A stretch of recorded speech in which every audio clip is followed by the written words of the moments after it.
Welcome back to PoPolitickin.com. Your home is hip hop. Make sure you go on Spotify, we're on Apple Music, we're on Google Play. Type in PoPolitickin and listen to some of our interviews since 2008. 1-2-1-2, I'm a place to be with Jason Chu. How you doing, bro? Hey man, I'm living out here, living and surviving and thriving one day. So where you from? Yeah, so I stay in LA. I actually did grow up in the Northeast though. I grew up in Delaware and Connecticut, and then I made the move out to LA like 7 to 8 years ago. So how you got involved with hip hop? Man, I just grew up in it, you know what I'm saying? Like definitely, I don't know what people think about when they think Delaware. Probably not hip hop, but just I don't think nothing. I know it's the smallest state, right? Or New Hampshire, the smallest state. We not even the small. Rhode Island, the smallest. But it was just growing up. Young kid, like trying to find something to listen to, having the homies around, and hip hop was just naturally what we gravitated towards. Especially, obviously being people of color, like wanting to have that perspective of somebody talking from outside the system. So it definitely was what I just came up with, and I've had always a lot of good homies who brought me into the culture and all that. Yeah, I would say so. Who brought you into the culture? Yeah, so it was my boy Yusef. Really, it was okay. So it was the corniest way possible. It was great. It was in an AP Latin class. we was in there and we was talking about, I'd always like listen to it on the radio and just, always was interested and just thought it was cool, right? But so I'm Chinese American. So definitely that was not, it wasn't like my pops was playing Pac, you know what I'm saying, when I was coming up. But my boy Yusuf and I were chopping it up one time and he was just like, yo, man, you gotta, dig a little deeper. Cause he knew I always enjoyed like words and literature, So he put me on to Jay-Z, Volume 2. He put me on to A$AP Rock, Labor Days. And he put me on to, what was it? It was Deltron 3030 from Del the Funky Homo Sapien. He was like, yo, man, do the knowledge on these, like really, really dig into this. And then that's when I like really discovered what Jay-Z said. Just what the Jay-Z beauty. album you said? Volume 2. Okay. Yeah, he put you on the wrong Jay-Z album. He should have put you on the original Dogg first. Yeah, I mean, we rewound then and then did 22 twos and everything. Okay. But yeah, that's how he kind of really, really mentored me into it. You know what I'm saying? And then when did you start like rapping and stuff? So, of course, like, just kids do. Like we was just always playing around, spitting, during lunchtimes, on the bus and whatever. And just, just playing around. I had the composition book, had the little black and white joint. But for me, when I started taking it serious was really when I got into college and the school I was at, we had a recording studio. So I could literally be then, and wild nights, I was in there all night, just like recording, listening back, playing back, jacking for beats and all that. And yeah, that's when I really started taking it serious and learning that my voice could say something, because we had a little rap group at our school. It was me, it was a Puerto Rican dude from Hoboken, New Jersey, and a black dude from Milwaukee. And we was just like the hip hop heads. You know what I'm saying? The diversity crew. Yo, man, we had a white producer. We had our little United Colors of Benetton. You know what I'm saying? All right, and then you was so you kind of was mentioning this too. You were saying, I read your you said being an Asian American and a Black rooted art form. So I want you to talk about that. Definitely, man. Definitely. Like, I'd say that for me, so much, and this is, I've realized what really got me and captivated me with hip hop, from my first listen of it was, like I said, I'd always enjoyed words and I always enjoyed, storytelling. But I felt like so often, the way that I'd seen it come about was, oh, write an essay for English class or whatever, and it was always judged up to certain standards, very white standards, obviously. But then through hip hop, through legends, right, like KRS, Rakim, Wu-Tang, that was the first time I really saw people using words not to ingratiate themselves with white America, with authority figures, but to say, hey, come to where we're at. You know what I'm saying? Like, let's to open that door into the experience, into the community. And that for me has really, really shaped so much of my understanding of how to move through this world as a person of color, as somebody whose experiences are often not seen as, normal. And instead of saying like, oh, I got to make myself palatable for someone else, I can learn to love myself. So I'll say that for me, seeing and understanding so much of from Black artists, from Black culture, from Black artists, it's taught me a lot about how to carry myself and move in an Asian American community, and really even from artists that are very rooted in understanding Blackness. That pushed and sharpened me in saying, do I even understand what it means to be Asian American? There's 150 years of our community and culture, and where you get that 150 from?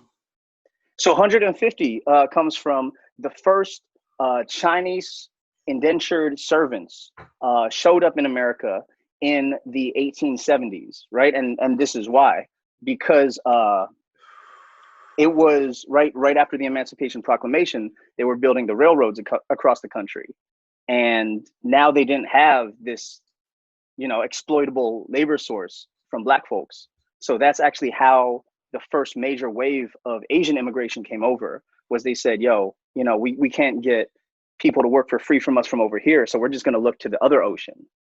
So that's where kind of the Asian American story starts. Okay. And then even like I know because I was watching your video history, and you was talking about like the injustice. But I'll even say my homie, man, he's Japanese, and he was telling me, I guess it's kind of like every race, but he was telling me like sometimes the Japanese will beef against the Chinese, or Koreans will beef against. So it's like y'all got your own. Well, every race do too, but y'all got your own and stuff like that going on too, right? Oh, why definitely. Yeah, man. I mean, so this is something that I talk about a lot with my Asian Americans, right? Is that the difference between race and ethnicity? You know what I'm saying? Where like, I know like in the Black community, right? For example, we do light skin, dark skin. Then the Africans beef against the Blacks here.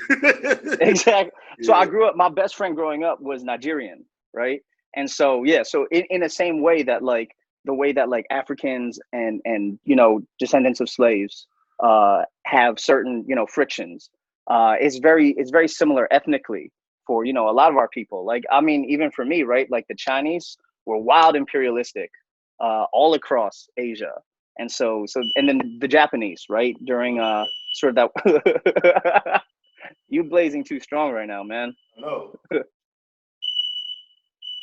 You ain't the right one, huh? All right, we good. My fault. Oh, good, man. Sorry, y'all. That's how people know it's real. That's how people know it's real. All right, we back. Yeah, but as in any group, right? There's going to be internal tensions. There's going to be some bad blood from the history.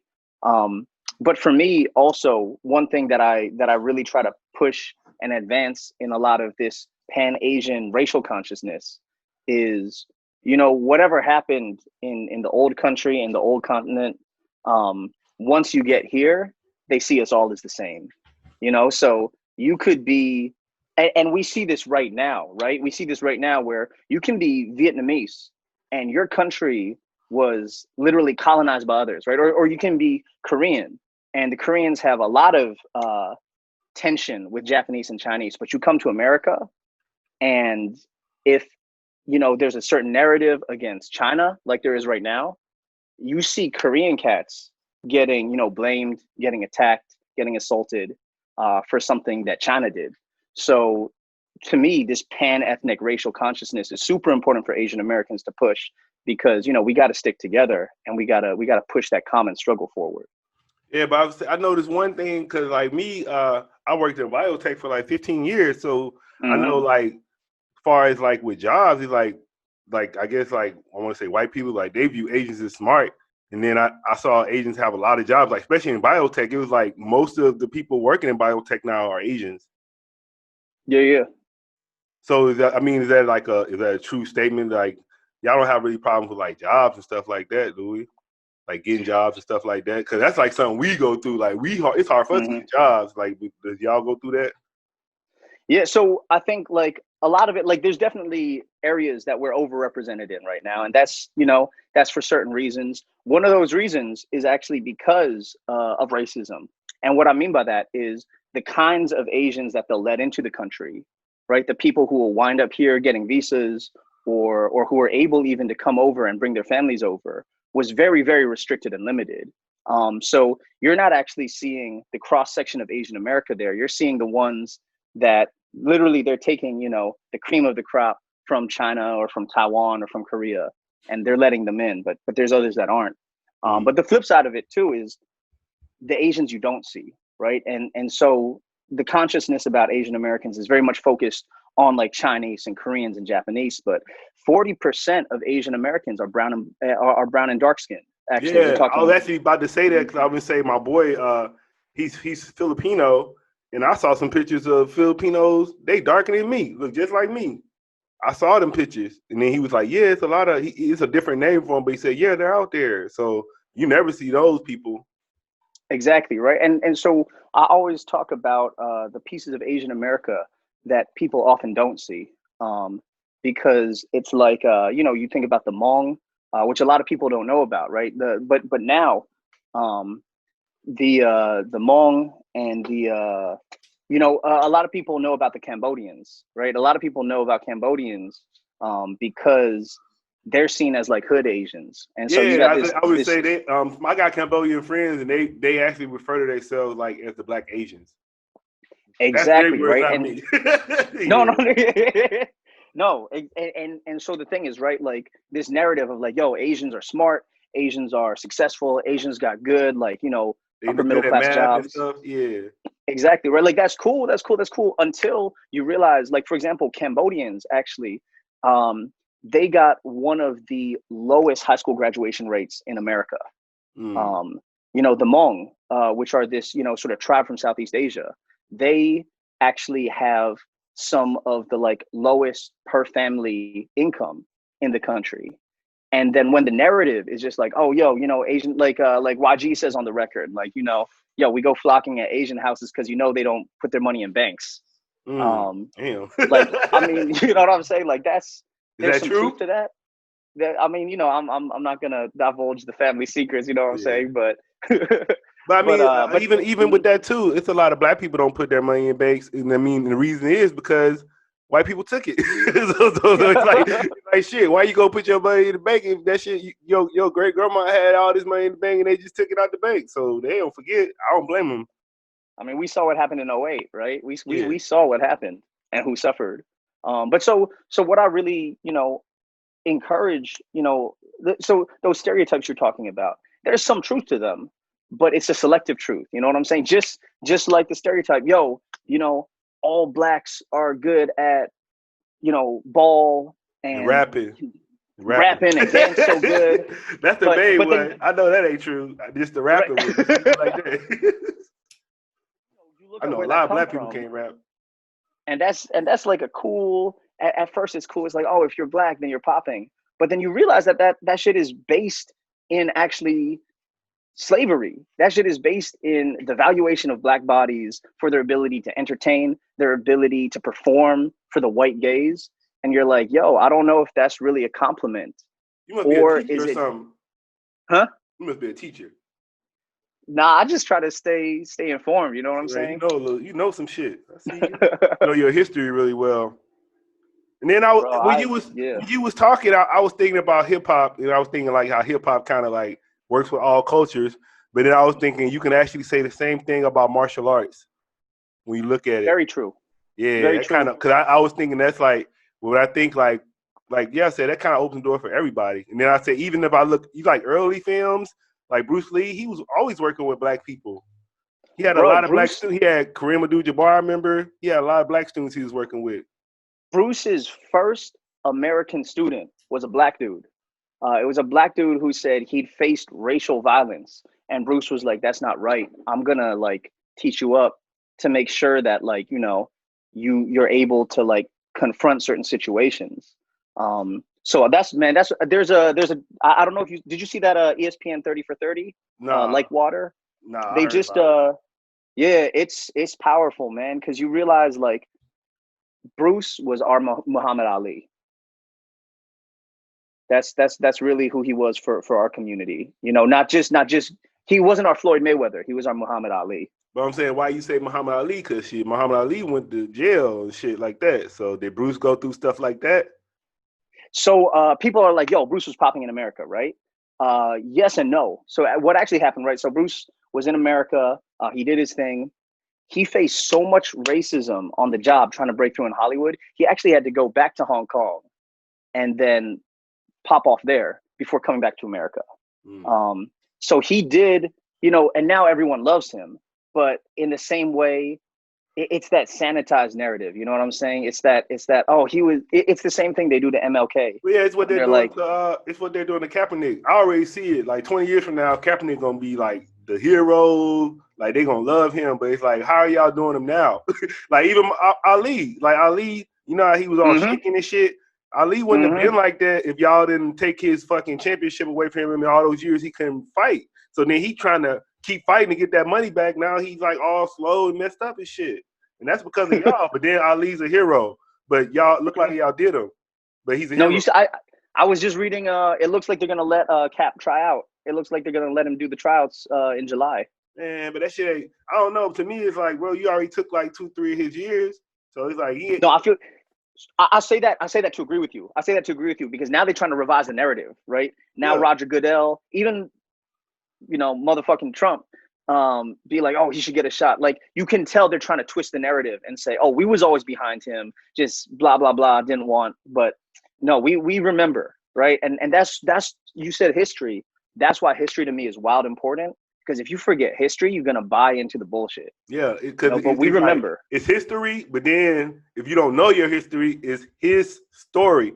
If you don't know your history, so it's like people like people that was there. That's the real history. But then it's like media always portray it how they want to portray it. And media is always, number one is the one telling the story, and that's not really the story all the time. Man, and that's why again, like it goes back to my hip hop culture, man, because hip hop culture has always presented the alternative narrative. I remember Pusha T has the line. He said, "I was in the kitchen with a sketch of Michael Frey Salters," and like all this, even Dave Chappelle in the last the piece of content he put out a couple weeks ago when he was talking about Christopher Dorner, and I think people forgotten about Christopher Dorner, but I don't know how I won't assume your age range, but I remember Dorner, man. I remember when he was doing his thing, and people try to erase that, but we remember. That's why we tell these stories, right? Okay. And then how would you describe your style as an MC? As an MC, definitely poetic, definitely kind of I would say low key lyrical. I'm not a Jadakiss, I'm not a Fab, but I try to very storytelling, very, very lyrical, very relaxed. Just trying to bring people into a space where, their hearts can open up a little bit. Cause I think especially, right now, but really always, they finna do a versus, right? Jadakiss and Fab.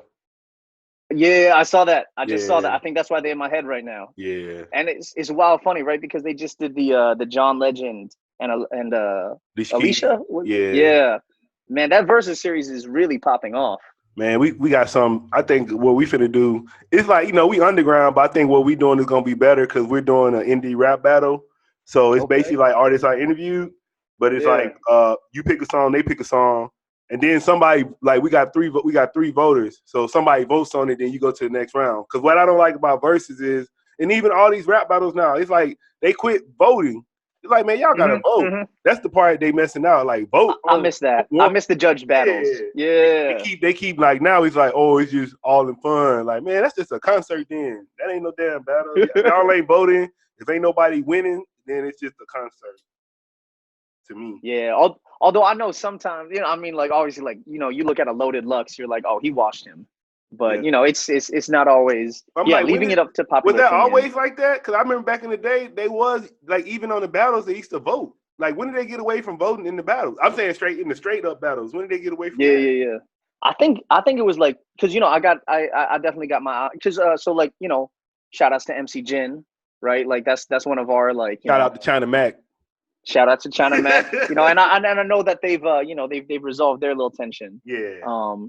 But like, definitely being a fan of battle culture. I remember it was, I think, like 2012, 2013, right? When they stopped doing it freestyle, and when they stopped doing it over the beats. Yeah, cause I'm like, that shit, like, now, man, that's like, I mean, the battles are actually better now, but they took that part out of it, so it's like, man, you can't have no, like, it's weak. So describe your creative process when you're making music. Yeah, man. I always, I guess when I'm just making to make stuff, I just love getting in with my producers and catching vibes. I think that it's always got to come from a place of real feeling, real feeling, real authenticity. So I love just locking in with some of the homies who make beats and seeing what comes out in the moment, So I'm definitely a writer. I'm definitely somebody who, enjoys crafting songs and records. But for me, recently, what it's really been is just listening to music and, in the studio playing through beats, or if I'm up with one of my instrumentalists, listening to things until something captures where I'm at in that moment, and then writing from there. Because, I always want to come from a place of authenticity and being able to offer really, my full self. So that's what it's been recently. But I'm definitely a writer, definitely somebody who likes structuring his shit. I mean, like, you got a project called Living Room. That just dropped top of this month. So you want to talk about it? Yeah, man. So Living Room. So the funny thing about Living Room actually is we did that whole thing. We had it all ready to go a little over a year ago. But then we shelved it. We were like, because it's very, very relaxed. It's definitely music to kind of let loose some of the tension, I would say already the song I like the most. I only heard a little bit of it, but the song that kind of caught my eye, and I want you to send me that song, is that Chill Hop one. I've been fucking with Chill Hop, man. Chill Hop is hard. So exactly. See, like, that's because that was our whole vibes when we was making that, because that record started. So I was back in Delaware, moving my parents out of the house that I grew up in, right? Like 26 years they lived in that house. And then they were like, you know what, you and your sister are gone. Forget this house. So they moved to a better situation for them. And I was lying there in my childhood bedroom, just kind of looking at the posters on the wall. All my furniture is gone. And I was just, feeling that moment. So like I said, it came out of that moment. I started writing some verses and some records right then. And then, we built this whole very nostalgic, very chill feeling record off of the strength of that. But it was, summer 2019. Nobody was trying to just chill out. Everybody was, getting real trapped out, getting real energetic, getting real loud. And so we shelved it. We said, it's not really the right moment in the world right now. But then at the very top of quarantine, I was talking to my team, and we were saying there was supposed to be another EP that was going to come out with my crew. But the vibes were those like turn up mosh pit type energy. And we were saying, man, everybody's just stuck in quarantine right now in their living rooms. It's the time, to give people something that they can just sit and vibe to and kind of let out that tension. So that's where that record came from. And it's just, some things for people who need to rest and refresh and sit around and feel a little bit of what's pent up inside and let it go. So what's next for you after this?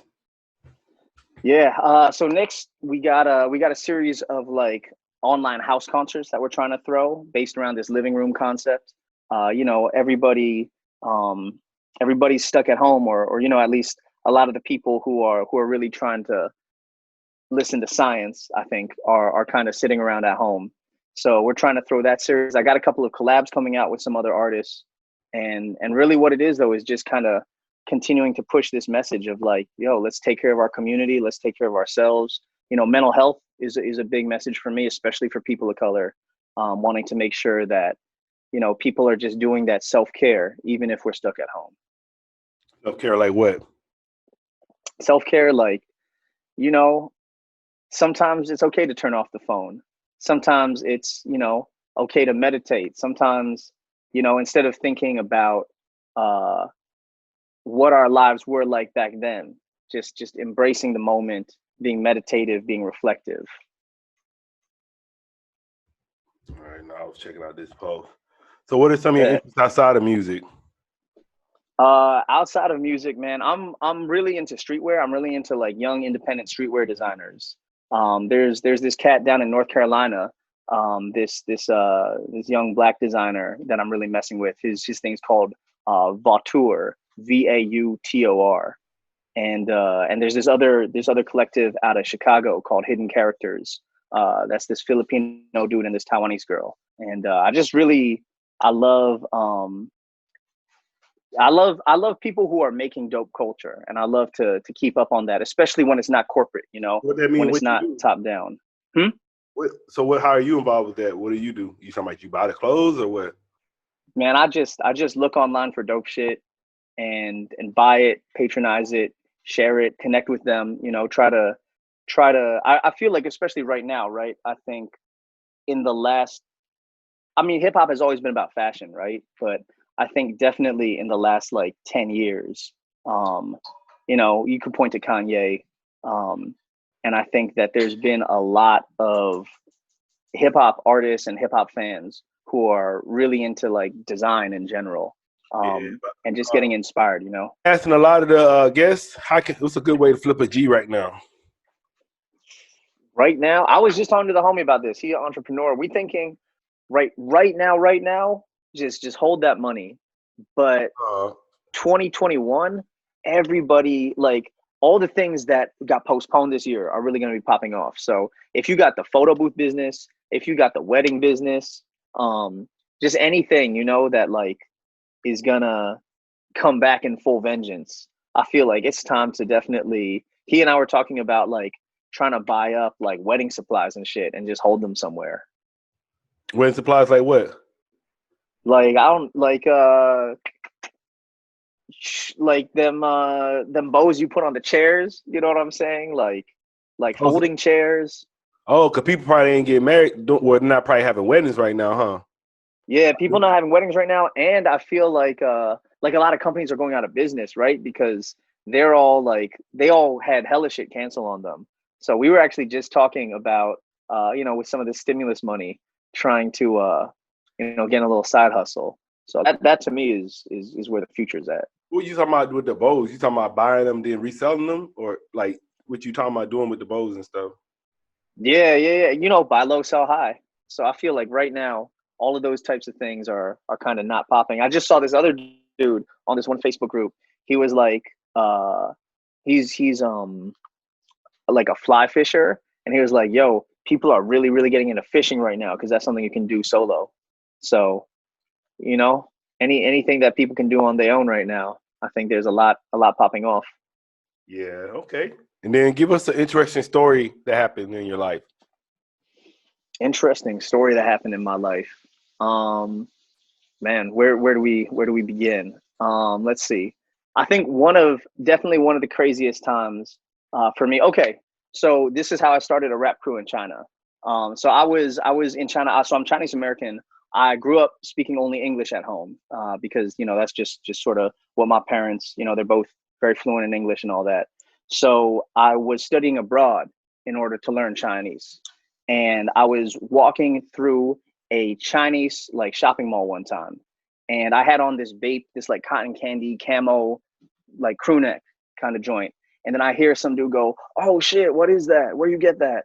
And it was this Chinese dude, this chubby Chinese dude with tats and dreadlocks, and he was selling the matching zip up hoodie, and so we just started chopping it up because this was a little while ago. So this was when hip hop wasn't really popping in China the same way. So when you saw somebody who dressed a certain way, you were like, "Oh, who are you?"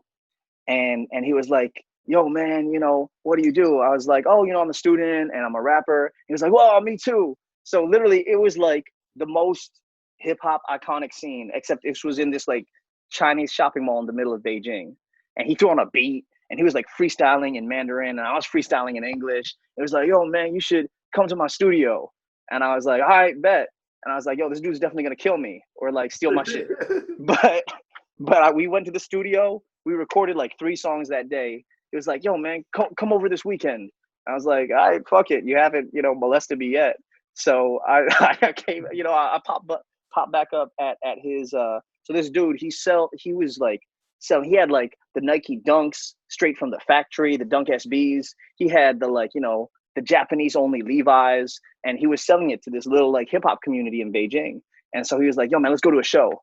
So we went to a show and we like freestyled on stage and just like kept in touch.